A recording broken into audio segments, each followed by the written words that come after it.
哋 OK 先係 step one。OK， 做咗腳跨腰，發力帶動個身體，身體帶動手帶動塊板。好，跟住咧，我哋最緊要係用個腳跨腰發力咯。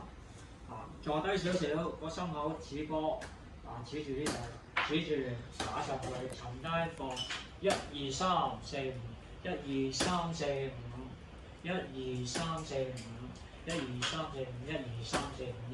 咁呢個就練到呢個拉波啦。1、2、3、4、5。如果我哋係攻球咧，我哋嘅板型咧，instead of咁樣，我哋就會立翻少少咁樣打上去。但係啲聲唔同嘅咋，砰聲撞擊嘅聲，個攻球。但係如果我哋拉球咧，就摩擦多啲啦，個板型前傾翻啲，咁啊 OK 啦。